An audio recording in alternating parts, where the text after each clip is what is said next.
52వ కీర్తన 8వ చరణాన్ని వాక్యాంశంగా చదువుకుందాం.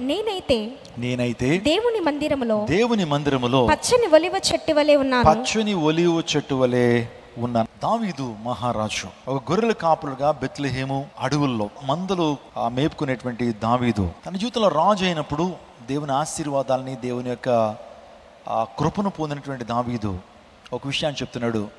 నేనైతే దేవుని మందిరంలో ఒక పచ్చని ఒలివ చెట్టు వలె ఉన్నాను. చాలా మంచి కన్ఫెషన్ అండి, చాలా అద్భుతమైన సాక్ష్యంతో కూడినటువంటి స్టేట్మెంట్ ఇది. దేవుని మందిరంలో నేను ఒక పచ్చని ఒలివ చెట్టు వలె ఉన్నాను. నిజమే, దావీదు జీవితాన్ని గురించి ఆలోచన చేస్తున్నప్పుడు ఎంటైర్ బైబిల్ గ్రంథంలో దావీదుకు ఒక ప్రత్యేకమైన స్థానం ఉంది. చాలామంది రాజులు ఇశ్రాయేల్ దేశాన్ని పరిపాలన చేశారు, కానీ దావీదుకున్న ప్రత్యేకత మరి ఏ రాజుకు లేదని చెప్పచ్చు. దావీదు వంశంలోంచే మన ప్రభువైన యేసుక్రీస్తు ప్రభువారు వచ్చారంటే దావీదుకి చాలా గొప్ప స్థానము పరిశుద్ధ గ్రంథంలో మాత్రమే కాకుండా దేవాదేవుడు కూడా దావీదుకు ప్రత్యేకమైన స్థానాన్ని ఇచ్చాడు. దావీదుకు దేవుడిచ్చిన బిరుదు ఏంటో తెలుసా? నా హృదయానుసారుడైన మనుషుడు, a man after God's own heart. David was so close to the heart of God. దేవుని హృదయానికి చాలా దగ్గరగా ఉన్నటువంటి వాడు. ఎందుకు దావీదు దేవునికి హృదయానుసారుడుగా ఉన్నాడు? డిడ్ యు ఎవర్ థింక్ అసలు ఏం చేస్తే దేవునికి దావీదు హృదయానుసారుడుగా మారాడు? ఆలోచన చేస్తే I could find 5 important things, 5 important elements that I could found in the life of David. David జీవితంలో 5 ప్రాముఖ్యమైన విషయాలు నేను చూడటం జరిగిందండి. అందును బట్టేనేమో ఆ వ్యక్తి దేవునికి హృదయానుసారుడుగా ఉన్నాడు. అందును బట్టేనేమో దేవునికి చాలా ఇష్టడుగా ఉన్నాడు. ఈ ప్రపంచంలో దేవునికి ఇష్టలుగా ఉండటం కంటే గొప్ప బిరుదు, గొప్ప ప్రివిలేజ్ మరొకటి లేదు. కొన్ని సందర్భాల్లో we try to impress our spouse. మనము మన యొక్క జీవిత భాగస్వామిని ఇంప్రెస్ చేయాలనుకుంటాం. ఈ రోజున ప్రతి ఒక్కళ్ళు కూడా everybody tries to impress some other people in this world, but as we Christians we need to impress our God. మన దేవుణ్ణి మనము ఇంప్రెస్ చేసేటువంటి వారికి ఉండాలి. దేవుణ్ణి మనము ఆనందపరిచేలా ఉండాలి. We must be pleasers of God, not humans. మనం మనుషుల్ని సంతోషపెట్టేటువంటి వారుగా మాత్రమే కాకుండా దేవుణ్ణి సంతోషపెట్టేటువంటి వారికి ఉండాలి. అది దేవుడు మన జీవితాల్లో కోరుతున్నటువంటి ఒక గొప్ప కోరిక ఉన్నది. మనం దేవుణ్ణి సంతోషపెట్టినప్పుడు దేవాదేవుడు మనల్ని ఆనర్ చేస్తాడు. ఆయన్ని మనము ఆనర్ చేసినప్పుడు ఆయన మనల్ని ఆనర్ చేస్తాడు. God honours people those who honour him. ఎవరైతే ఆయన ఆనర్ చేస్తారో, ఆయన గౌరవిస్తారో, ఆయన ఘనపరుస్తారో దేవుడు వారిని ఘనపరుస్తాడు. దావీదు ఎందుకు దేవునికి ఇష్టానుసాడంటే the reason number 1, he loved the word of God. అంటే లేఖనాల్ని బాగా ప్రేమించాడు. 119వ కీర్తన 97వ వచనం, నీ ధర్మశాస్త్రము నాకెంతో ప్రియముగా ఉన్నది. చూడండి, ఇక్కడ దావీదు అంటున్నాడు, నీ ధర్మశాస్త్రము నాకెంతో ప్రియముగా ఉన్నది. I love your scriptures. అంటే ఇప్పుడు మీరు ఒక విషయాన్ని అర్థం చేసుకోవాలి. మీరు కూడా దేవునికి హృదయానుసారులుగా ఉండాలి అంటే, మీరు కూడా దేవుణ్ణి మీరు ఇంప్రెస్ చేయాలనుకుంటే, దేవుడు మిమ్మల్ని బట్టి సంతోషం ఉండాలంటే మీరు కూడా ఆయన లేఖనాలను ఏం చేయాలి? ప్రేమించాలి. ఈ ప్రపంచంలో దేవుడిచ్చిన చాలా బహుమానాల్లో ఆయన ఇచ్చిన పరిశుద్ధ గ్రంథము చాలా బెస్ట్ గిఫ్ట్ అండి. అందుని బట్టే అమెరికా దేశపు 16వ రాష్ట్రపతి, ఆయన పేరు అబ్రహాం లింకన్ అంటాడు. ఆయన ఏమంటే Bible is the best gift that God has ever given to mankind అంటాడు. అంటే ఆ మాటకు అర్థం ఏంటంటే మానవ జాతికి ఇచ్చినటువంటి గొప్ప బహుమానము ఈ పరిశుద్ధ గ్రంథము అంటాడు. ఈ పరిశుద్ధ గ్రంథము మనకు మార్గనిర్దేశకత్వాన్ని సూచిస్తుంది. మనము దేవుని సన్నిధికి ఏ విధంగా వెళ్ళాలో, పరలోక రాజ్యాన్ని ఏ విధంగా స్వతంత్రించుకోవాలో, దేవుని అనుగ్రహాన్ని ఏ విధంగా పొందుకోవాలో, రక్షణ ఏ విధంగా పొందుకోవాలో, పాపాన్ని ఏ విధంగా జయించాలో, ఆనందమయ జీవితాన్ని ఎలా జీవించాలో ఈ గ్రంథం చెప్పినట్లుగా మరి ఏ గ్రంథం ఈ ప్రపంచంలో చెప్పలేకపోయిందండి. ఈ గ్రంథం సమానత్వం గురించి మాట్లాడింది. ఈ గ్రంథం పరిశుద్ధి గురించి మాట్లాడింది. ఈ గ్రంథం ఒక వ్యక్తి నిత్య జీవాన్ని నడిపించేటువంటి గ్రంథం. ఈ గ్రంథం పేరు బైబిల్ అన్నాం కదండి. బైబిల్కి ఒక అబ్రివేషన్ ఇస్తాను, రాసుకోండి. Behold I bring life eternal. BIBLEకి behold I bring life eternal. నిత్య జీవాన్ని నేను నా చేతితో పట్టుకున్నాను కాబట్టి నన్ను బైబిల్ అంటారో అంటది బైబిల్. సో ఈ గ్రంథం ఒక వ్యక్తిని ఎక్కడ నడిపిస్తుంది? మంచి లాటరీలు సంపాదించేటువంటి వ్యక్తిగా చేస్తుందా? ఈ గ్రంథం లేకపోతే ఏదో వ్యాపార రంగంలో అభివృద్ధి పొందేలా నేను చేస్తున్నానంటే అవన్నీ కూడా దేవుడు సక్సెస్ ఇస్తాడు ఖచ్చితంగా దేవుని లేఖనాలు చదవటం ద్వారా. అంతకంటే ప్రాముఖ్యంగా చనిపోయిన తర్వాత ఒక జీవితం ఉంది. మానవ జీవితానికి ఒక గమ్యస్థానం ఉంది. ఆ గమ్యాన్ని చేర్చుకునేలాగా దేవుని వాక్యము మనల్ని నడిపిస్తుంది, ఇది ప్రబోధిస్తుంది. నిత్య జీవాన్ని ఏ విధంగా పొందుకోవాలో చెప్పేటువంటి గ్రంథము బైబిల్ గ్రంథం. అందరూ బట్టే ఈ ప్రపంచంలో అత్యధిక భాషల్లోకి తర్జుమైన గ్రంథం పరిశుద్ధ గ్రంథం. ప్రతి 2 సెకండ్లకి ఒక పరిశుద్ధ గ్రంథం ఈ ప్రపంచంలో ముద్ర అవుతుంది. అనేక మంది వ్యక్తుల చేత చదవబడుతున్న గ్రంథము పరిశుద్ధ గ్రంథం. అనేక భాషల్లోకి తర్జుమైనటువంటి గ్రంథం ఏకైక గ్రంథం పరిశుద్ధ గ్రంథం. మొట్టమొదటిసారిగా ప్రింట్ అయిన గ్రంథం ఈ ప్రపంచంలో ఏది ఉందంటే అది పరిశుద్ధ గ్రంథమే. జోనస్ గుటెన్బర్గ్ అనేటువంటి ఒక వ్యక్తి ప్రింటింగ్ ప్రెస్ను ప్రారంభిస్తే ఆ ప్రింటింగ్ ప్రెస్ను ప్రారంభించింది ఎందుకంటే ఈ పరిశుద్ధ గ్రంథం అందరి చేతుల్లోకి వెళ్ళాలి అనే ఉద్దేశంతో ఆ ప్రింటింగ్ ప్రెస్ని కనిపెట్టడానికి కూడా కారణము పరిశుద్ధ గ్రంథమే. ఆ తర్వాత అనేక రాజ్యాంగాలు, ఈ రోజున కాన్స్టిట్యూషన్లు ఈ గ్రంథం నుంచే వచ్చినాయి అంటే ఏదైనా సందేహం లేదు. Even Indian constitution has been derived from Bible అని ఖచ్చితంగా చెప్పొచ్చు. American constitution, Ireland constitution, British constitution ఇవన్నీ కూడా ద్వితీయోపదేశ కాండం నుంచి వచ్చినాయి అంటే it's not an ordinary book. ప్రపంచవ్యాప్తంగా అనేక మందిని గెలుస్తున్నటువంటి గ్రంథం, అనేక మంది ప్రవాచన చేస్తున్న గ్రంథం, చారిత్రాత్మక శాస్త్ర రుజువులు కలిగినటువంటి గ్రంథం, ఆర్కియలాజికల్ ఎవిడెన్సెస్ కలిగినటువంటి గ్రంథం, ప్రజల యొక్క మ్యానుస్క్రిప్ట్స్ ఎవిడెన్సెస్ కలిగినటువంటి గ్రంథం. ఇంకా చెప్పాలంటే మనుషుల యొక్క ఆమోదయోగ్యాన్ని పొందినటువంటి గ్రంథము. హిస్టారియన్స్ చాలామంది చరిత్రకారులు స్టాంప్ వేసి ఇదే సత్యవేద గ్రంథం అని చెప్పిన గ్రంథము పరిశుద్ధ గ్రంథము. మొట్టమొదటిసారిగా చంద్రమండలం మీద చదివిన గ్రంథం కూడా పరిశుద్ధ గ్రంథమే. చప్పలు కొడుతూ దేవుని నామమును మహిమపరచండి. అందును బట్టి దేవుని లేఖనాన్ని ఎవరైతే ప్రేమిస్తారో, దేవుని లేఖన ప్రకారం ఎవరైతే జీవిస్తారో, బ్రతుకుతారో, దేవుని లేఖనాల మీద వారి జీవితాన్ని కట్టుకుంటారో అటువంటి వారంటే దేవునికి బహు ఇష్టం. స్తోత్రం చెప్పండి.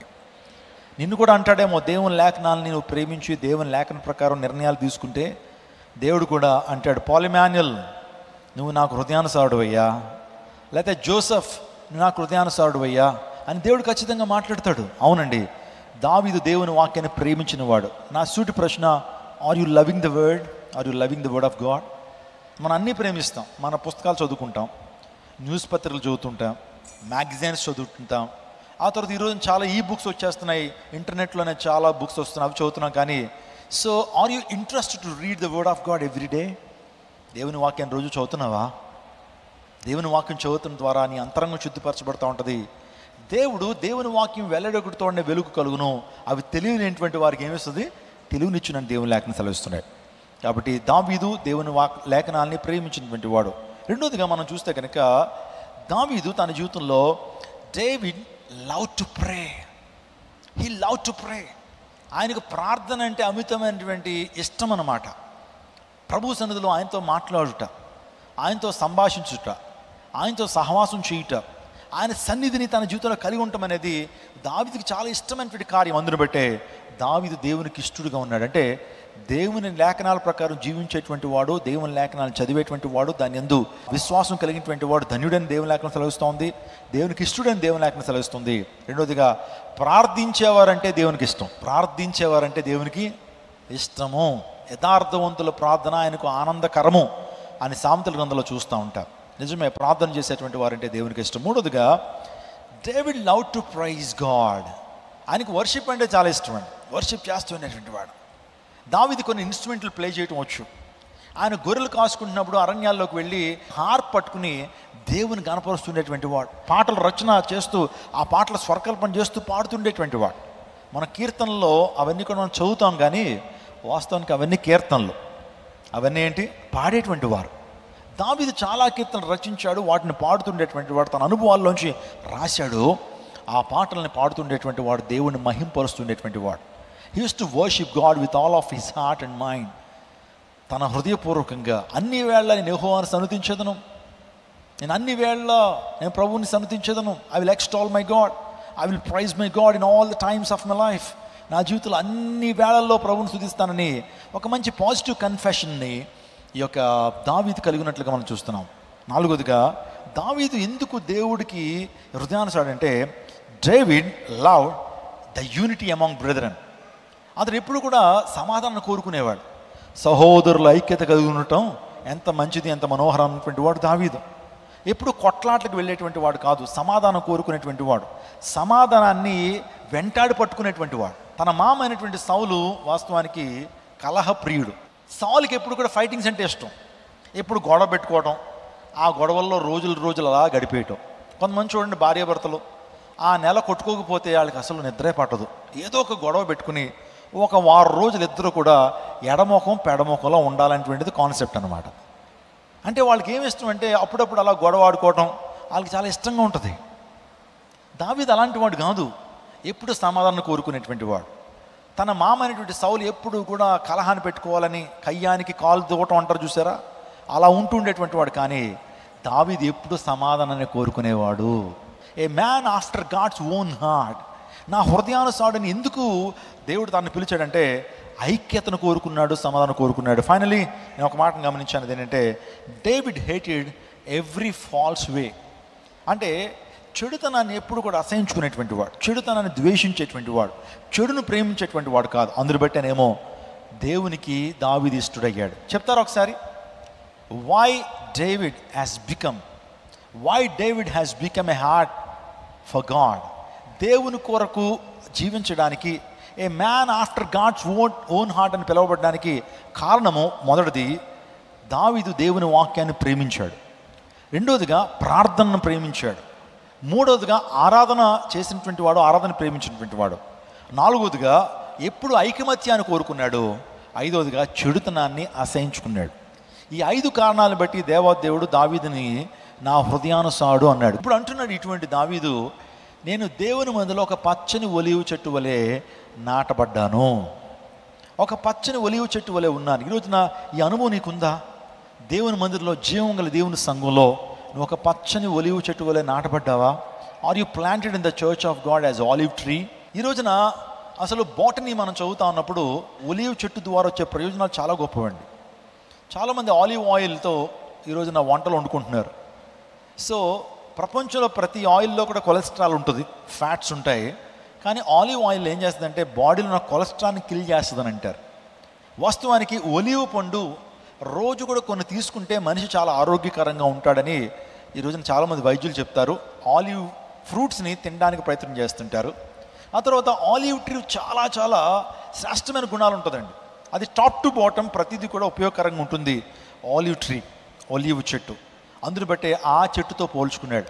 నాకు అనిపించింది, చాలా చెట్లు ఉన్నాయిగా, ప్రపంచంలో చాలా చెట్లు ఉన్నాయి, మరి దావీదు దేంతో కూడా పోల్చుకోకుండా ఒలీవ చెట్టుతో ఎందుకు పోల్చుకున్నాడు? ఏమంటే మామిడి చెట్టు ఉంది, తాడి చెట్టు ఉంది, వేప చెట్టు ఉంది, ఇంకా చెప్పండి చెట్లు. ఏమంటే మన అక్కడ తుమ్మ చెట్లు ఉన్నాయి, రకరకాల చెట్లు ఉన్నాయి. కానీ జామ చెట్టు ఉంది. ఆ తర్వాత ఇంకా మనకి చాలా రోజు ఫ్రూట్స్ తినేటువంటి ఆ యొక్క ఫ్రూట్స్ ద్వారా మనం ఎంతో దీవెన పొందుతున్నామో ఆ చెట్లు మనకు ఉన్నాయి. కానీ ఇది ఎందుకు తను ఒలీవ చెట్టుతో పోల్చుకున్నాడు అనేటువంటిది నేను ఆలోచన చేయడం మొదలుపెట్టాను. అసలు ఒలీవ చెట్టుకున్న లక్షణాలు ఏంటి? ఒలీవ చెట్టు వలె మనం ఉండినప్పుడు దేవుని యొక్క అనుగ్రహాన్ని మనం పొందుకుంటాం. దేవుడు మిమ్మల్ని అందరినీ దీవించడానికి ప్రాంతాన్ని నడిపించాడండి. Do you know that?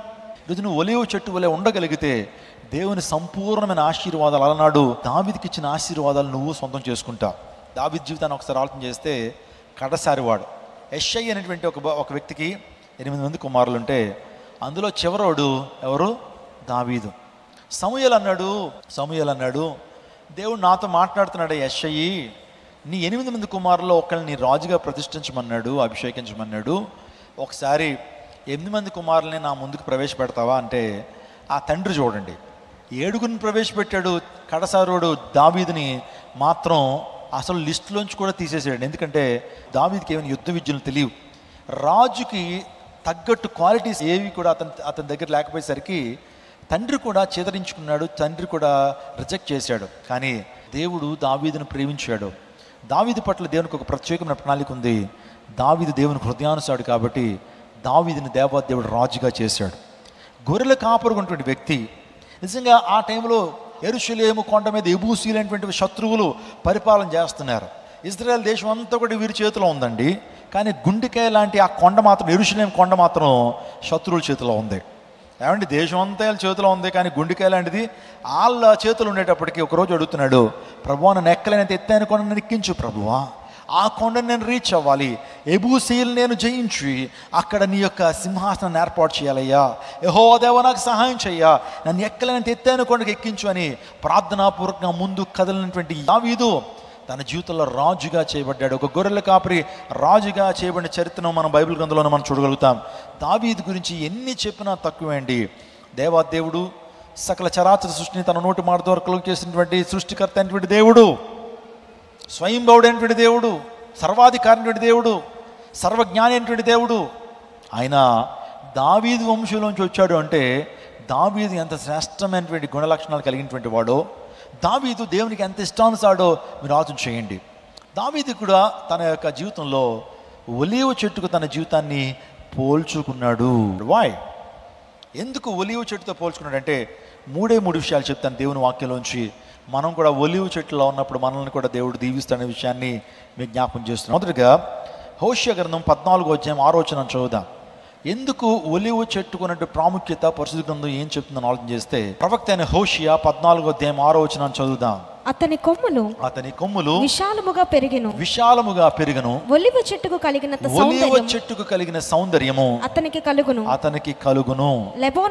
చాలండి, ఒలీవ చెట్టు సౌందర్యం కలిగినటువంటి అనే విషయం అర్థమైంది కదా. ఒలీవ చెట్టు ఎలా ఉంటుంది? సౌందర్యముగా ఉంటుంది, అందంగా ఉంటుంది.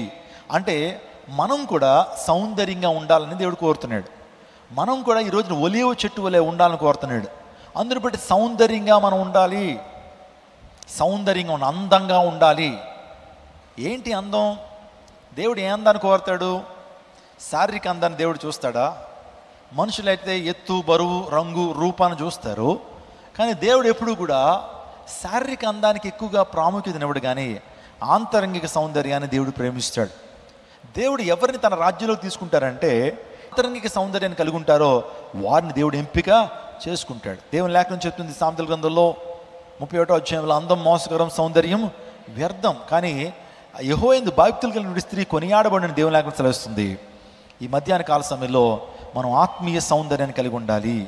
ఈ లోకంలో దేవుడు ఎవరిని దీవిస్తాడు అని అంటే ఆత్మీయ సౌందర్యాన్ని కలిగినటువంటి వారిని దేవుడు దీవిస్తాడు. ఈరోజు చాలామంది అందానికి ఆకర్షితులు అవుతుంటారు, శారీరక అందానికి చాలామంది అట్రాక్ట్ అవుతుంటారు.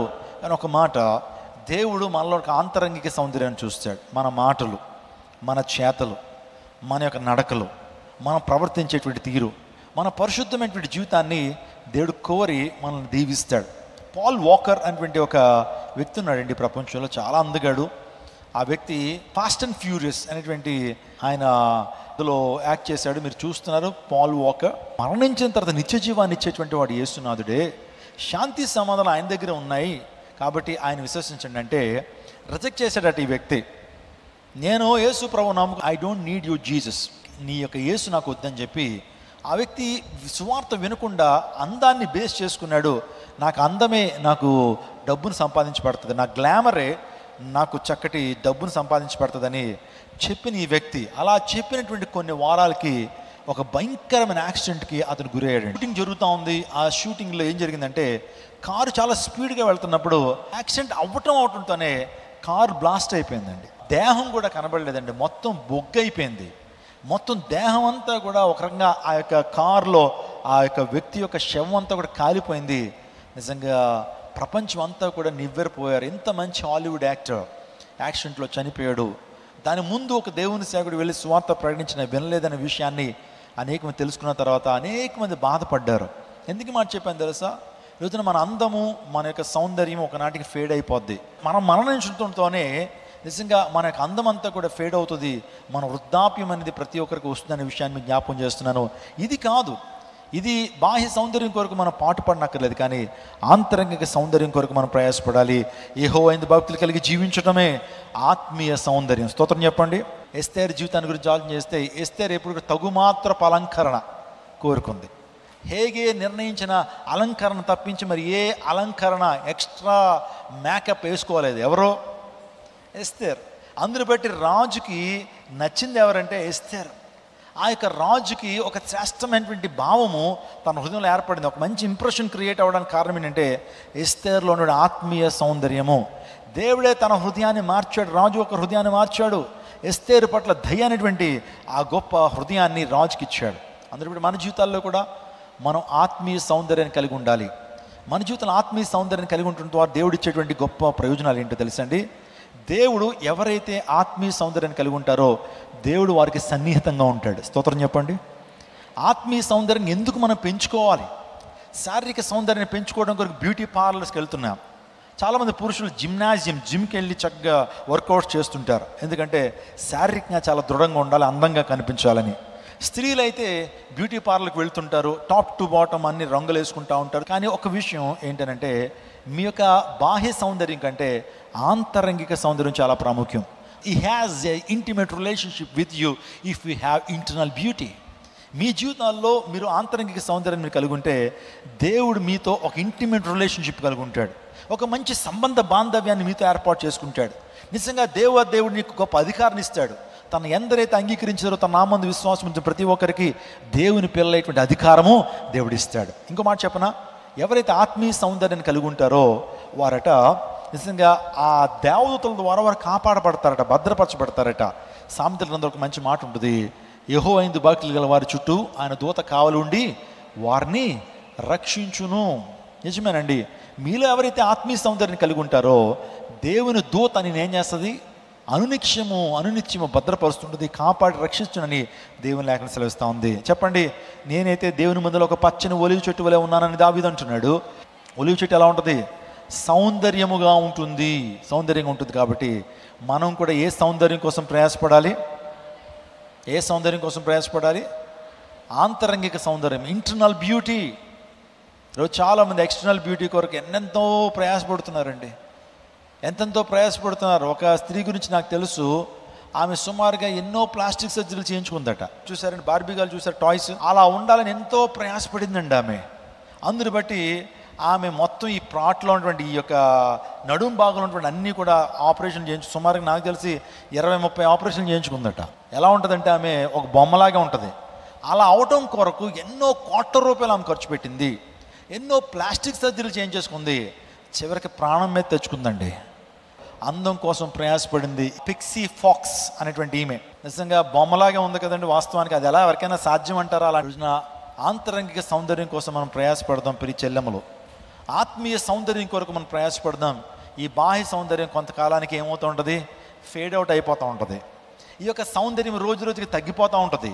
కానీ ఆత్మీయ సౌందర్యం రోజు రోజుకి ఏమవుతూ ఉంటుంది, పెరుగుతూ ఉంటుంది. దేవుడు ఆ సౌందర్యాన్ని ఆయన కోరతాడు. ఆయన నీతో వివాహం ఆడాలంటే నిన్ను చూసి బాహ్య సౌందర్యాన్ని చూసి ఆయన వివాహం ఆడు, కానీ నీ ఆత్మీయ సౌందర్యాన్ని ఆయన చూస్తాడు.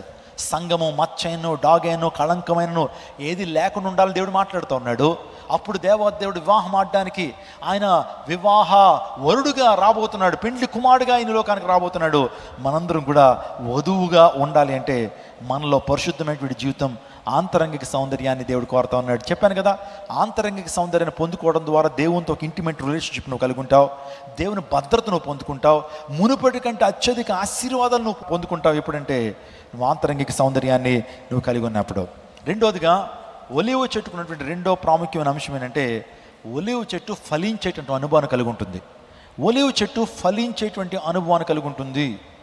ఏ చెట్టు అయినా సరే ఒక నాటికి ఒక సీజన్కి ఎండిపోద్దండి. స్ప్రింగ్ ఎప్పుడైతే రాగానే ఏమవుతుందంటే చెట్లు ఎండిపోతాయి. కానీ 365 days 365 రోజులు ఎండనటువంటి చెట్టు ఏదైనా ఉందంటే ఒలివ చెట్టు. అది ఫలించేటువంటి అనుభవాన్ని కలిగి ఉంటుంది. 128వ కీర్తన 3వ చరణం చూద్దాం. నీ లోగిట నీ భార్య ఫలించు ద్రాక్షవల్లి వలె ఉండును. నీ భోజన బల్ల చుట్టూ నీ పిల్లలు ఒలీవ మొక్కల వలె ఉందురు. అంటే ఒలీవ మొక్కలతో పోల్చాడు. బిడ్డలు ఎలా ఫలిస్తారట? ఒలీవ మొక్కల వలె ఫలించాలని దేవుడు మనల్ని దీవిస్తున్నాడు. ఒలీవ మొక్కలు ఫలించేటువంటివి. నీ భోజన బల్ల చుట్టూ నీ పిల్లలు ఒలీవ మొక్కల వలె ఉంటారు. అవును, ఈరోజు విశ్వాసిగా నువ్వు నేను ఉన్నప్పుడు, దేవుని రక్తం చేత కడగబడినటువంటి విశ్వాసిగా నీవు నేను ఉన్నప్పుడు మనము ఫలించాలండి. గలతీ 5:22 చదువుదాం.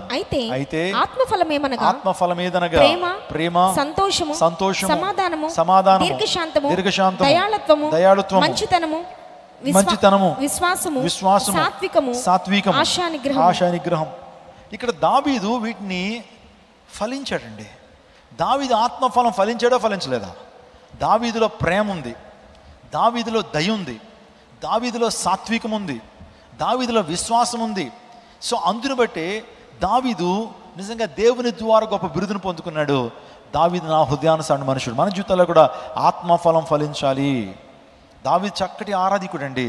ఒక రోజున ఆరాధన చేస్తూ ఉన్నప్పుడు తన భార్య మీకాలు, ఏమయ్యా నువ్వు రాజువా లేకపోతే పనుడువా, ఏంటి దేవుని సన్నిధికి వెళ్ళి అలా అలా నువ్వు ఆరాధన చేస్తున్నావేంటి, అందరూ ఏమనుకుంటారు, అలా చప్పలు కొడుతున్నావు, అలా దేవుని స్తుతిస్తూ ఉన్నావు అని చెప్పి హేళన చేసిందండి. ఎవరు దావీదు భార్య గారు పేరేంటి? మీకాలు. ఏ కాలు? మీకాలు ఎప్పుడైతే హేళన చేసిందో దేవుడు వెంటనే తన గర్భాన్ని మూసేసాడండి. ఏం చేశాడు? తన గర్భాన్ని మూసేశాడు. గొడ్రాలుగా ఉందండి మీకాలు.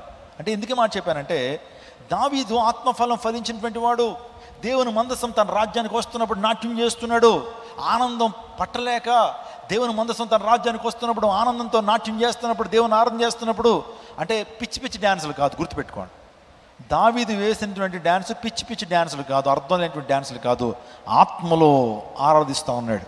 నిజంగా ఆత్మలో ఆరాధిస్తూ దావీదు నాట్యం చేసినప్పుడు నిజంగా ఆ దేవుని యొక్క ప్రభావం, దేవుని యొక్క అభిషేకాన్ని దావీదు పొందుకున్నట్లుగా మనం చూస్తుంటాం. కానీ తన భార్యకు చాలా ఎలా అనిపించిందంటే చిన్న చూపుగా అనిపించింది. రాజు ఇలా చేయటము తన భార్యకు కొద్దిగా ఎలా అనిపించిందంటే, ఏంటి అలా చేస్తామని చెప్పి ఎప్పుడైతే మనసులో తిట్టుకుందో దేవాదేవుడు మీకాలు యొక్క గర్భాన్ని మూసినట్లుగా మనం చూస్తూ ఉంటాం. ఎందుకు మాట చెప్పానంటే, మన జీవితాల్లో కూడా ఫలించేటువంటి అనుభవం ఉంది. ఫలిస్తున్నావా? నువ్వు ప్రతిదినము కూడా ఫలించాలనే ఆశ ఎంతమందికి ఉందో చెప్పండి ఒకసారి. పాస్టర్గా నేను ఫలించాలని ఆశపడుతున్నానండి, నేను అభివృద్ధి చెందాలండి, మా కుటుంబం దీవెన తర్వాత దీవెన పొందుకోవాలి, మహిమ నుండి అత్యధిక మహిమలోకి నేను చేరాలి అని ఆశ కలిగినటువంటి వారు మీరు ప్రతిరోజు 3 కార్యాలు చేయాలి. ప్రతిరోజు 3 కార్యాలు చేస్తే మీరందరూ damn sure you will be flourished. మీరు ఖచ్చితంగా ఫలిస్తారు. 1 3 P'లు చెప్తాను మీకు. 3 P ఫార్ములా అనమాట. 3 P's formula. 1 first P stands for praise. మొదటి P ఏంటి? అందరూ చెప్పండి. ప్రైజ్ అంటే దేవుణ్ణి స్తుతించుట, దేవుని గణపరచుట. ప్రతి దినము నువ్వు లెగ్గానే నువ్వు చేసేటువంటి కార్యం ఏమై ఉండాలంటే ప్రభువుని గణపరచాలి. ప్రభువా గత రాత్రి నన్ను క్షేమంగా ఉంచావు ప్రభువా, నాలాంటి వారే ఈ ప్రపంచంలో 48,000 మంది నిద్రలోనే చచ్చిపోయారు, కానీ నీవు నాకు ఇచ్చినటువంటి ఈ యొక్క ఆయుష్ని బట్టి నీకు వందనాలయ్యా అని we have to start your day with praising God. దేవుణ్ణి మహింపరచడంతోనే నీ దినం అనేది ప్రారంభించబడాలి. అన్ని విషయాల్లో కూడా thank God for everything in your life. Don't be anxious, be thankful to God everything. ప్రతి విషయంలో కూడా దేవునికి ఏం చేయాలి? కృతజ్ఞత చెప్పాలి. ఏ విషయం నందు చింతపడద్దు అన్నాడు. ప్రతి విషయం నందు కృతజ్ఞత చెప్పండి. ఏ విషయం నందు చింతపడద్దు అంటే మనం రివర్స్ చేసేస్తాం. ఏంటో తెలుసా?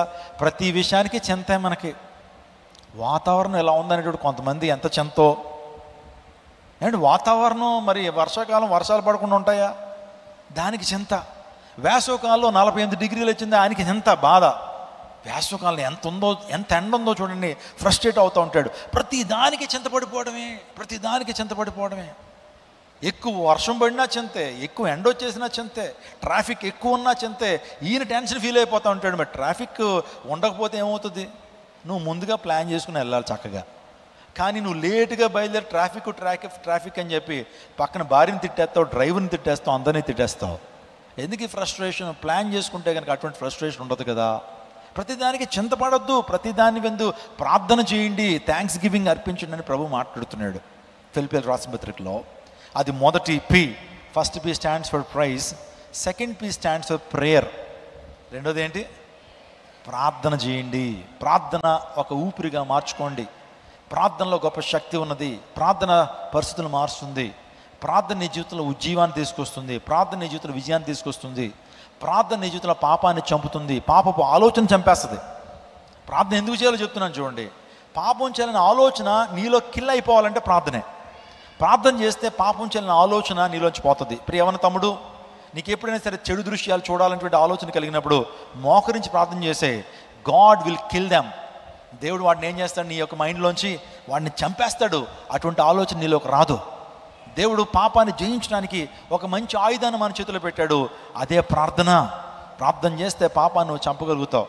ప్రార్థన ద్వారా దేవుని చిత్తాన్ని నువ్వు తెలుసుకోగలుగుతావు. స్తోత్రం చెప్పండి. వివాహం గురించినటువంటి ఆ చిత్తాన్ని తెలుసుకోవాలని చాలామంది ప్రియ చెల్లెములు ప్రియ తమ్ముళ్ళు చాలా చాలా చాలా ప్రయాసపడుతున్నారు. వివాహం కొరకైనటువంటి దేవుని చిత్తం ఏంటండి అని చాలామంది అడుగుతూ ఉంటారు. నిజమేనండి, దేవుని చిత్తాన్ని తెలుసుకోవడంలో 2 ప్రాముఖ్యమైనటువంటి ఘట్టాలు ఉన్నాయి. ఒకటి పర్ఫెక్ట్ విల్ ఆఫ్ గాడ్, రెండోది permissive will of God. Perfect will of God అంటే ఖచ్చితమైన దేవుని చిత్తము తన యొక్క లేఖనాల్లో దేవుడు ఉంచాడు. ఈ గ్రంథాన్ని జాగ్రత్తగా నువ్వు చదవగలిగితే దేవుని యొక్క పరిపూర్ణమైన చిత్తం ఏంటో, పర్ఫెక్ట్ విల్ ఆఫ్ గాడ్ని నువ్వు దేవుని వాక్యంలోంచి తెలుసుకుంటావు. దేవుని వాక్యాన్ని విన్నప్పుడు, దేవుని వాక్యాన్ని చదివినప్పుడు దేవుని యొక్క చిత్తం ఏంటి నీకు అర్థమవుతుంది. కానీ పర్మిసివ్ విల్ ఆఫ్ గాడ్ అంటే ఏంటంటే, కొన్ని విషయాల్లో దేవుని వాక్యం లేదు. దేవుని వాక్యంలో ఎవరిని పెళ్లి చేసుకోవాలో ఉందండి? నీకోసం అలాంటిది ఏమి రాయబడలా, జనరల్గా చెప్పబడింది. కానీ ఆ పర్మిసివ్ విల్ ఆఫ్ గాడ్ అంటే అర్థం నీకు పర్సనల్గా ఉండేటువంటి ఆ చిత్తాన్ని తెలుసుకోవడం అనేది పర్మిసివ్ విల్ ఆఫ్ గాడ్.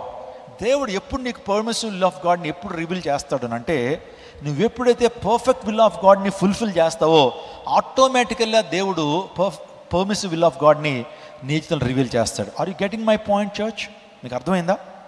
దేవుని వాక్య ప్రకారం జీవించడం మొదలుపెట్టినప్పుడు, దీనిలో ఉన్న చిత్తాన్ని నువ్వు గమనించి దాన్ని చేసినప్పుడు, దేవుడు నీ జీవితంలో పర్సనల్గా ఉండేటువంటి చిత్తం ఉంటుంది. అది మ్యారేజ్ కావచ్చు, జాబ్ కావచ్చు, లేకపోతే జాబ్ స్పాట్ కావచ్చు. ఏదన్నా నిర్ణయాలు తీసుకునేటప్పుడు పర్ఫెక్ట్ విల్ ఆఫ్ గాడ్ని ఎప్పుడైతే నువ్వు నెరవేరుస్తావో పర్మిసివ్ విల్ ఆఫ్ గాడ్ని దేవుడు నీ పట్ల నెరవేరుస్తాడు. నువ్వేమో పర్ఫెక్ట్ విల్ ఆఫ్ గాడ్ని నెరవేర్చవు. దేవుని వాక్య ప్రకారం జీవించకుండా, ప్రభువా ఎవరిని పెళ్లి చేసుకోమంటావు, ఎక్కడికి వెళ్ళమంటావు, ఉద్యోగానికి ఏ ఊరు వెళ్ళమంటావు, నాకు ఇప్పుడే ఈ రాత్రి రివీల్ చేసే ప్రభువా, మళ్ళీ లేట్ లేదు, ఆలస్యం లేదు, అందుని బట్టి నువ్వు ఈ రోజు రాత్రే చెప్పేసి అని చెప్పి దేవుని కంగారు పెట్టేస్తాం. ఇన్స్టెంట్ కాఫీ లాగా దేవుని చిత్తాన్ని తెలిసేసుకోవాలనుకుంటాం. మొదట మనం దేవుని యొక్క పర్ఫెక్ట్ విల్ ఆఫ్ గాడ్ని మన జీవితాల్లో నెరవేరుద్దాం. తర్వాత ఆటోమేటికల్గా దేవుడు పర్మిసివ్ విల్ ఆఫ్ గాడ్ని నీకు రివీల్ చేస్తాడు. ఆమెన్ చెప్పండి, ఆమెన్. కాబట్టి మన జీవితాల్లో ఫలించేటువంటి అనుభవాన్ని కలిగి ఉండాలి. ఫలించకపోతే ఏం జరుగుతుంది పాస్టర్ గారు అని అంటే, ఫలించకపోతే మన జీవితాల్లో దీవెన మనం పొందుకోలేము. ఆలోచన చేయండి. రోజున యేసుక్రీస్తు ప్రభువు అంజూరపు చెట్టు దగ్గరికి వెళ్ళాడు. ఏ చెట్టు దగ్గరికి వెళ్ళాడు? అంజూరపు చెట్టు దగ్గరికి వెళ్ళినప్పుడు అంజూరపు చెట్టుకి ఏం లేవు, పళ్ళు లేవు, కాయలు లేవు. తిందామని వెళ్ళాడు పాపం, ఆయన లేవు. మొదటిసారి డిసప్పాయింట్ అయ్యాడు. మళ్ళీ 2వ సంవత్సరం మళ్ళీ అదే చెట్టు దగ్గరికి వెళ్ళినప్పుడు ఆ చెట్టుకి ఏమి లేవు, ఫలాలు లేవు. మళ్ళా హీ వాజ్ అగైన్ డిసప్పాయింటెడ్. మళ్ళీ 3rd టైం వెళ్ళాడు, చూసి బాధపడ్డాడు. ఎందుకయ్యా చెట్టు కనబడుతుంది కానీ కాయలు లేవు, ఫలాలు లేవు, ఎందుకా చెట్టు? భూమికి భారం, నీళ్ళు వేస్తున్నారు, ఎరువులు వేస్తున్నారు, అన్నీ వృధా కదా, చెట్లే ఇక ఫలాలు లేనటువంటి చెట్టుని నరికేసి పక్కన పాడండి అన్నాడు. నరికేసి పక్కన పాడండి. ఇప్పుడు మన జీవితాలు ఆ చెట్టుకు పోల్చుకుంటే, దేవుడు నిన్ను రక్షించి 3 సంవత్సరాలు అయింది, ఫలాలు ఉన్నాయా నీలో? మారు మనసుకు తగిన ఫలం ఉందా? నీతి ఫలం ఉందా? ఆత్మఫలం ఫలిస్తున్నావా? వెలుగు ఫలం ఉందా? నువ్వు కొంతమందికైనా స్వార్థ ప్రకటిస్తున్నావా? నీ ద్వారా క్రైస్తవ సమాజానికి, సంఘానికి ఉపయోగకరంగా నువ్వు ఉన్నట్లయితే దేవుడిని ఇంకా ఆశీర్వదించి నిలబెడతాడు. ఒకవేళ కనుక నీలో ఫలాలు లేకపోతే, ఎందుకులే ఈ వ్యక్తి పిలిచేసుకుందామని చెప్పి పరలోక రాజ్యానికి పిలిచేసాడు అనుకోండి, మనం భూమి మీద మనం ఉండం. ఫలింపని ప్రతి చెట్టు నరకబడి అగ్నిలో వేయబడుతుంది. దేవుడు చూస్తాడు, దాన్ని చంపేయండి అంటాడు. కాబట్టి మనం ఫలిద్దామండి, ఫలిద్దాం మన జీవితాల్లో. సో మనకి మంచి టాలెంట్స్ ఉన్నాయి, ఆచారాలు, సాంప్రదాయాలు. క్రైస్తవులు ఈ రోజున చాలా సాంప్రదాయాలు, ఆచారాలు, కర్మకాండలు, ఇంకా చెప్పాలంటే చాలా రిచువల్స్ మనం మెయింటైన్ చేస్తూ ఉన్నాం. క్రైస్తవులను పిలిపించుకుంటున్నాం, కానీ మనలో ఎందుకో ఆత్మఫలం ఫలించలేని పరిస్థితిలో ఉంటున్నాం. మనలో ఫలాలు లేవు. నేతి బీరకాయలు నెయ్యి ఉంటుందండి, మామూలుగా అలా చెప్పుకుంటారు అంతే, నేతి బీరకాయ అని అర్థమవుతుందండి. ఆ తర్వాత పాలకూరలో ఏమైనా పాలు ఉంటాయేటి అండి? మీరు ఎప్పుడైనా చూసారా? పాలకూరలో ఏమైనా పాలు ఉంటాయి, మరి పాలకూర అన్నారే అంటే పేరుకు మాత్రమే. ఫలించేటువంటి వాడు గొప్పగా దీవించబడతాడండి. మీరు ఫలించడం నేర్చుకోండి, ఆత్మఫలం ఫలించండి. ఏంటి? సింపుల్గా ప్రేమ. ఏంటి ఫస్ట్ది? ఏంటి ఆత్మఫలాల్లో ఫస్ట్ది? ఏంటి? ప్రేమ అనే ఫలాన్ని ఫలించండి. నీ భార్యను ప్రేమించు, నీ భర్తను ప్రేమించు, బిడ్డలను ప్రేమించు, ఆ తర్వాత నీ బంధువులను ప్రేమించు, యేసయ్యను ప్రేమించు, వీలైతే శత్రువుని కూడా ప్రేమించు. ఆ ఫలం నీ జీవితంలో నెరవేర్చబడుతుంది. అది ఈజీ కాదంతా. దాన్ని ఏం చేయాలి? We need to practice it. దాన్ని ప్రాక్టీస్ చేయాలి. ప్రేమ, సంతోషము, ప్రతిదానికి దిగాలుగా ఉండొద్దు. ప్రభువుని బట్టి ఆనందించు. అపోస్తలుడైన పౌలు చెప్పాడు కదా ఫిలిప్పీ సంఘానికి, ప్రభువునందు ఆనందించుడి. మరలా చెబుతాను, ప్రభువునందు ఆనందించుడు. Rejoice in the Lord. Again and again I'm rejoice. దేవుని సన్నిధికి వస్తున్నప్పుడు ఆనందించు, దేవుని వాక్యాన్ని బట్టి ఆనందించు, దేవుని గణపరచడంలో ఆనందించు, దేవుని కార్యాలు చేయటంలో ఆనందించు. సంతోషమైనటువంటి ఫలం నీలో రావాలి. ఎప్పుడు నీ ముఖం ఎలా ఉండాలా చెప్పండి? 1000 వాట్ బల్బులాగా వెలుగుతూ ఉండాలా, చక్కగా నవ్వుతూ ఉండాలి. కొంతమంది ఎప్పుడు కూడా వాళ్ళలో నవ్వు అనేది ఉండదండి, ఎప్పుడు కూడా చెడపటలాడుతూ ఉంటారు. దేవుని సన్నిధికి వచ్చినప్పుడు కూడా నవ్వటం, అనేక మందిని కలుసుకోండి, సహవాసాన్ని కలిగి ఉండండి, నవ్వుతూ పలకరించండి, ప్రైజ్ ది లార్డ్ చెప్పండి. Let's have a good fellowship in the church of God. ప్రేమ, సంతోషం, సమాధానము, ఈ ఫలాలు మనం ఏం చేయాలి? సమాధానం కోరుకోండి. నీకు నీ యొక్క ఏమన్నా అత్తగారికి సమాధానం ఉందా? మిమ్మల్ని అడుగుతున్నాను, నీకు నీ కోడలికి సమాధానం ఉందా? ఒకవేళ నువ్వు సమాధానం అనేటువంటి ఫలాన్ని ఫలించకపోతే దేవునికి లెక్క అప్పగించాలా? ఈరోజున సమాధానాన్ని వెంటాడి పట్టుకోండి, సమాధానం అని వెంటాడి పట్టుకోమని అన్నాడు. అందుని బట్టి ఆ ఫలం ఫలించాలి. ఇంకా చాలా విషయాలు మీరు ఇంటికి వెళ్తారు. గలతీ 5:22 చదవండి. ఆ ఫలం అంతా ఫలించాలి మీరు. అప్పుడు దేవుని యొక్క దీవెనలు పరిపూర్ణంగా మనము అనుభవించగలుగుతాం. స్తోత్రం చెప్పండి. ఈ యొక్క జూలై మాసంలో మనందరం ఎంతమంది ఫలిద్దాం? ఏ ఫలం ఫలించమన్నాడు దేవుడు? 3 ఫలాలు చెప్పాడు. ఒకటి ఆత్మఫలం, రెండోది వెలుగు ఫలము, మూడోది నీతి ఫలం. చెప్తారు నాతో? ఒకటి ఆత్మఫలము, నీతి ఫలము, వెలుగు ఫలం. మనం ఫలించినప్పుడు దేవుడు మనల్ని బట్టి ఎంతగానో సంతోషిస్తాడు. స్తోత్రం చెప్పండి. ప్రైజ్ గాడ్ చెప్పండి. ఒలివ్ చెట్టు ఎలా ఉంటుంది? సౌందర్యంగా ఉంటుంది. అందరిని బట్టి మనం కూడా ఎలా ఉండాలి? ఆత్మీయ సౌందర్యాన్ని మనం కలిగి ఉన్నప్పుడు మనం దేవాదేవుడు మునుపటి కంటే అత్యధిక దీవెనతో మనం నింపుతాడు. తగిన కాలమున దేవుడిని మనం హెచ్చిస్తాడు. ఇంకా నువ్వు జీవితంలో ఉన్నతమైన స్థానం, నువ్వు చేస్తున్న ప్రతి ప్రార్థనకు దేవుడు జవాబునిస్తాడు. గొప్ప అభిషేకంతో దేవుడు నింపుతాడు. నీ జీవితంలో దేవుని ప్రత్యక్షతను నువ్వు చూడగలుగుతావు, దేవుని స్వరాన్ని వినగలుగుతావు, దేవుడు నీకు సన్నిహితంగా ఉంటాడు. So he has an intimate relationship with you if you have internal beauty and spiritual beauty with in you. చివరిగా ఒలీవ చెట్టుకున్నటువంటి శ్రేష్టమైన అనుభవం ఏంటంటే, ఒలీవ చెట్టు ప్రయోజనకరంగా ఉంటుంది. న్యాయాధిపతులు 9వ అధ్యాయం 9వ వచనం.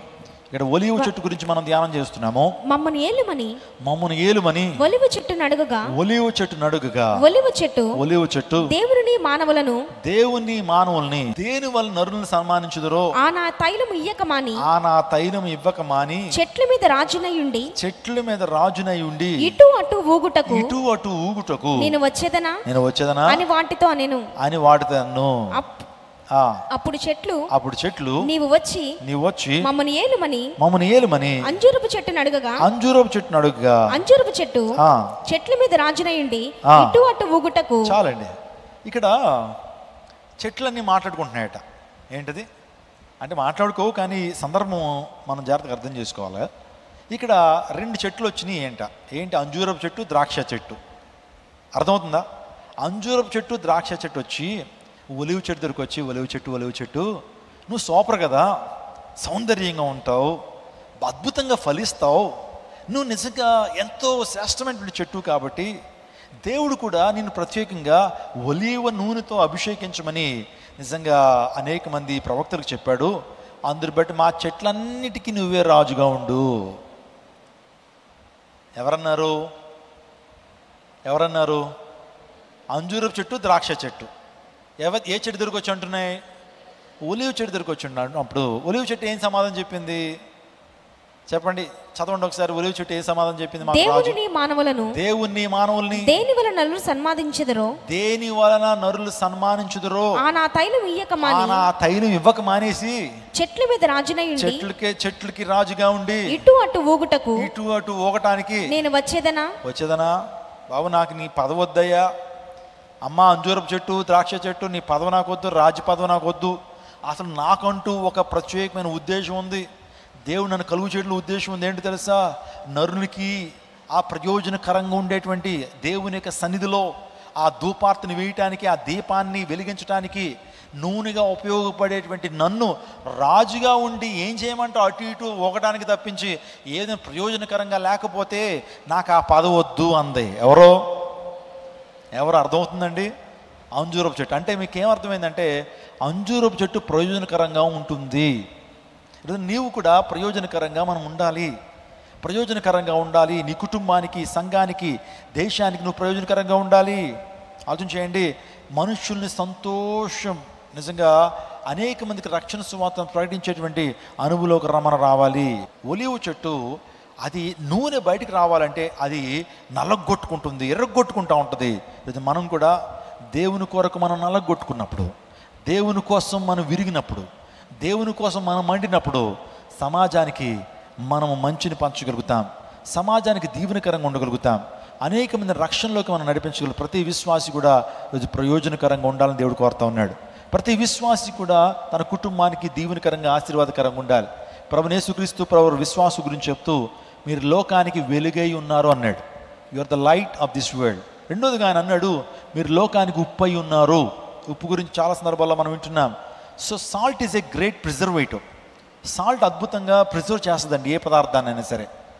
నేను అమెరికా వెళ్ళినప్పుడు ఒక విషయాన్ని నేను విన్నానండి.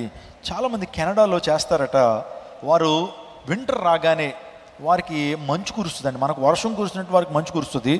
సుమారుగా 10 అడుగులు మంచు అలా కురిచిపోద్దండి. కార్లన్నీ మునిగిపోతాయి. అసలు కార్లు ఇంకా మొత్తం వైటే, మొత్తం దేశం అంతా కూడా వైట్ కనబడుతుంది. చాలా ఫెడప్ అయిపోతాం అనమాట ఆ వెదర్కి. అటువంటి టైంలో నాకు అనిపించింది వీళ్ళు పాపం ఇంత మంచు కురుస్తూ ఉన్నప్పుడు బయటికి వెళ్ళి షాపింగ్ చేసి ఆ గ్రాసరీ ఎలా తెచ్చుకుంటారు, కిరాణా సామాన్ ఎలా తెచ్చుకుంటారు. గొప్పోళ్ళకైతే పర్లేదు, ఆల్రెడీ వాళ్ళు ఇంట్లో పెట్టుకుంటారు. కానీ డైలీ లేబర్ ఉంటారే, వాళ్ళు రోజు కొనుక్కోవడం ఎలా సాధ్యపడుతుంది? అప్పుడు ఆహారం ఎలాగా? ఒక్కసారి మంచు కురుస్తుందంటే 10 రోజులు 15 రోజుల వరకు మంచు కురుస్తూనే ఉంటుంది. ఒక మనిషి బయట, ఒక పురుగు బయట తిరగలేదు, మొత్తం మంచు ఉంటుంది, రోడ్డు అంతా కూడా మంచు ఉంటుంది. అప్పుడు ఆ చాలా కార్యకలాపాలు చాలా కష్టం అవుతుంటాయి. ఆ సందర్భంలో చెప్పారు పాస్టర్ గారు, చాలామంది విలేజ్లో ఉండేటువంటి వారు ఏం చేస్తారంటే మాంసాన్ని వాళ్ళు ఏం చేస్తారంటే ఒక జాడీల్లోకి తీసుకుని అందులో సాల్ట్లో ఏం చేస్తారంటే వీటిని ముంచేస్తారు. సాల్ట్ వేసేసి మాంసాన్ని అందులో పెట్టేస్తారండి. ఆ సాల్ట్ ఏం చేస్తుందంటే ఇయర్స్ టుగెదర్ ఆ యొక్క మాంసం కుళ్ళిపోకుండా పాడవకుండా ఇది ప్రిజర్వ్ చేస్తుంది. ఏది? సాల్ట్. ఉప్పు అనేది ప్రిజర్వ్ చేస్తుంది. అప్పుడు ఎప్పుడైతే ఇలాంటి డిజాస్టర్స్ వచ్చినప్పుడు, ఇలాంటి ఎక్కడికి బయటికి వెళ్ళిన పరిస్థితులు వచ్చినప్పుడు వాళ్ళు ఆ జాడీలను ఓపెన్ చేసి ఆ ఉప్పు అంతా కూడా మరలా నీటిలో కడిగేసి వాళ్ళు ఆ మాంసాన్ని తీసుకుని మళ్ళీ వండుకుని తింటారండి అని చెప్పారు. నిజమే, ఉప్పు ప్రిజర్వేటివ్ అండి. నిజం, మనం కూడా ఉప్పు వలే ఉండాలని దేవుడు కోరుతున్నప్పుడు మనము ఈ ప్రపంచం, ఈ లోకం, నీ కుటుంబం పాడవకుండా, సమాజం పాప భూయిష్టం అవ్వకుండా, సమాజంలో భయంకర అరాచకత్వము, భయంకరమైన పాపం చెలరేయకుండా నువ్వు నేను సమాజాన్ని ప్రిజర్వ్ చేయాలి.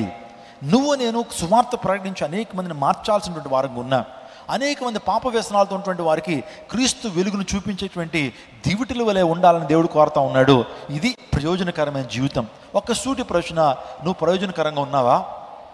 నువ్వు ప్రయోజనకరంగా ఉన్నావా లేకపోతే నిష్ప్రయోజనంగా ఉన్నావా?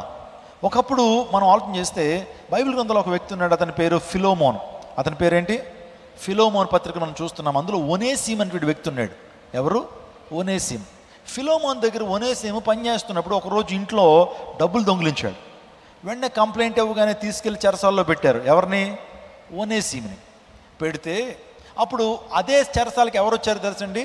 అపోస్తలుడైన పౌలు వచ్చారు, దేవుని సేవకుడు. వీడైతే ఒనేసిమ్ దొంగతనం చేసి వచ్చాడు, కానీ దేవుని సేవకుడు దొంగతనం చేసి రాలేదు, సువార్త ప్రకటిస్తున్నాడని పౌలు గారిని చెరసాల్లో వేస్తే అక్కడ పౌలు గారు ఒనేసిమ్కి వాక్యం చెప్తున్నాడు. చెరసాల్లోకి ఎందుకు వేయబడ్డాడంటే సువార్త ప్రకటించడం కొరకు దేవుడు ఆ ప్రాంతాన్ని నడిపించే సువార్త ప్రకటించినప్పుడు ఒనేసిము రక్షణ పొందాడండి. స్తోత్రం చెప్పండి. ఒనేసిము దేవుని వాక్యం ద్వారా పట్టబడి రక్షణ పొందాడు.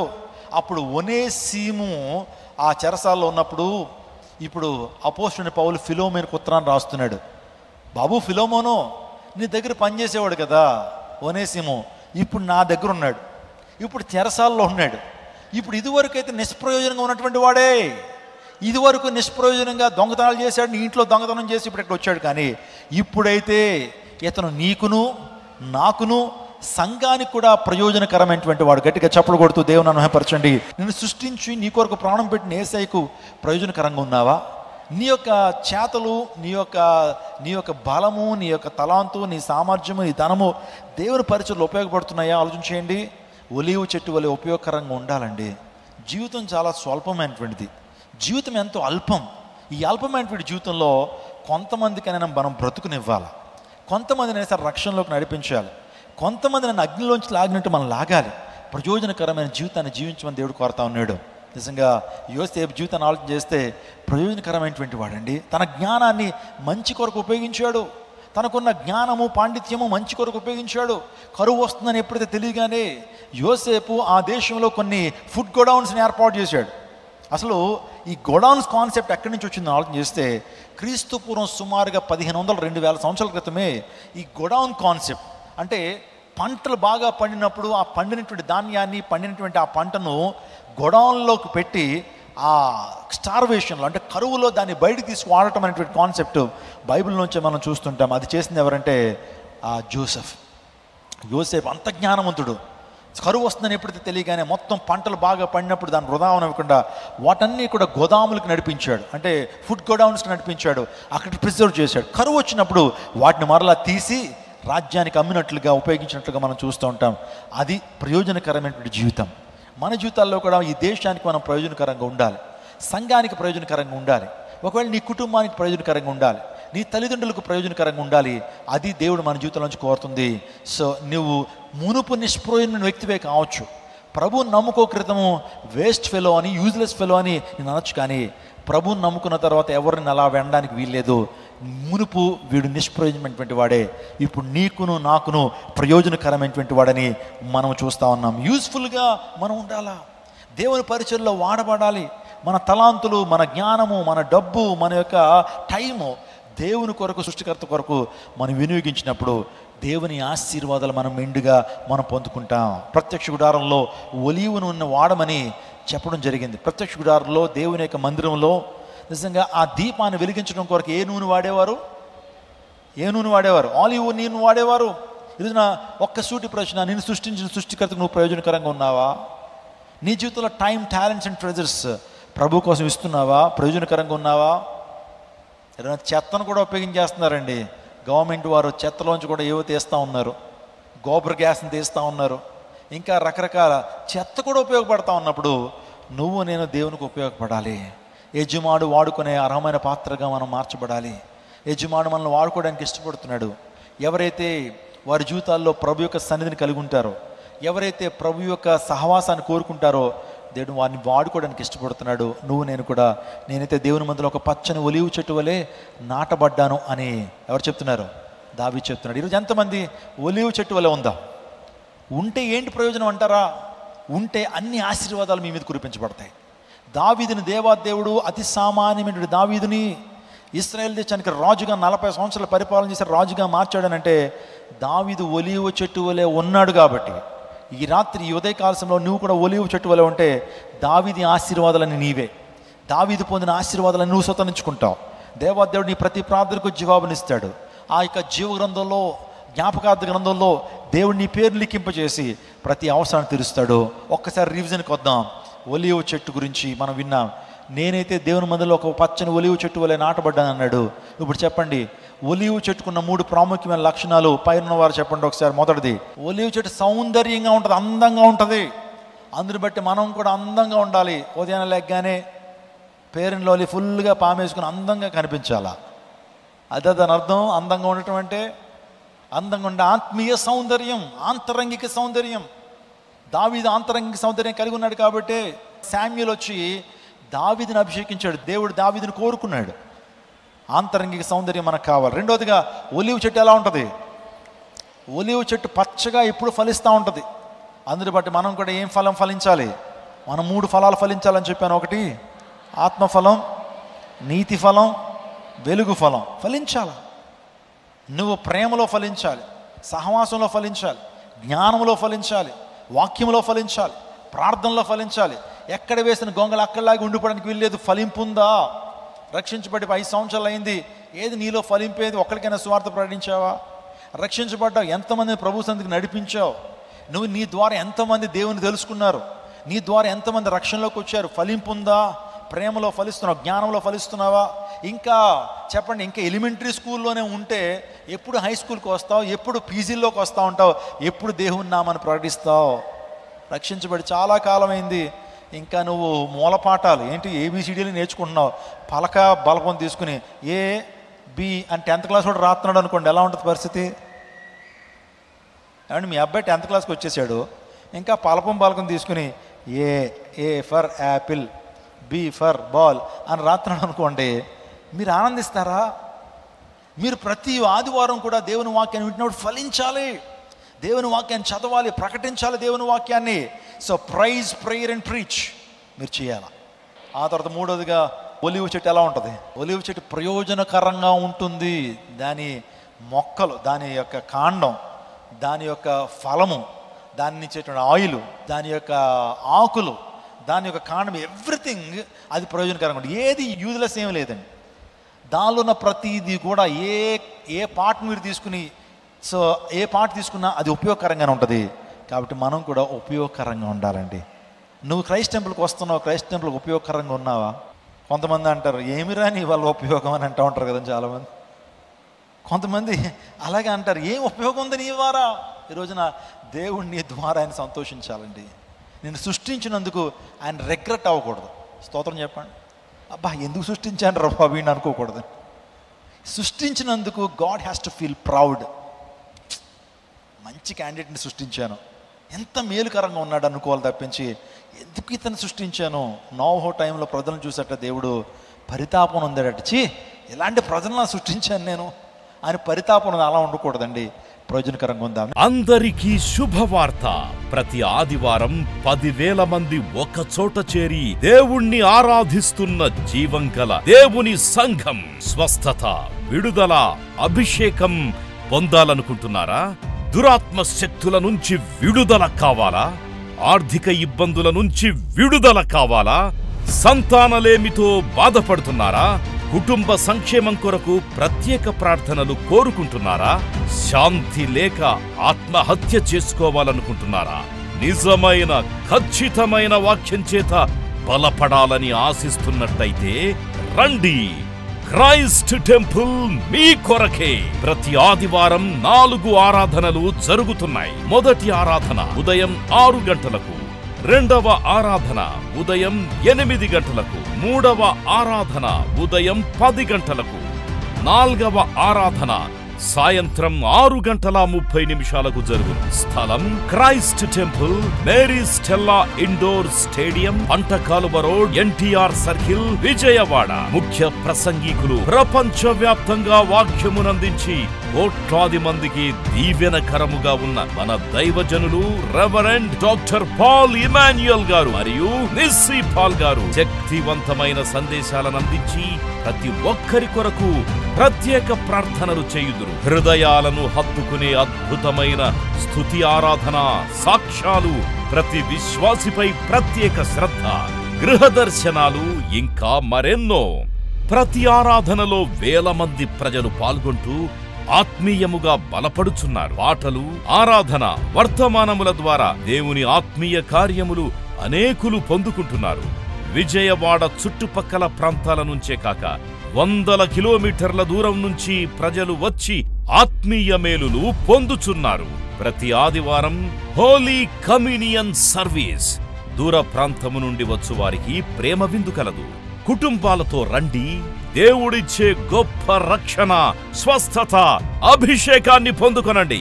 రండి, మీ దుఃఖము నాట్యముగా మార్చబడును. మరిన్ని వివరాలకు సంప్రదించండి 88 6276 777.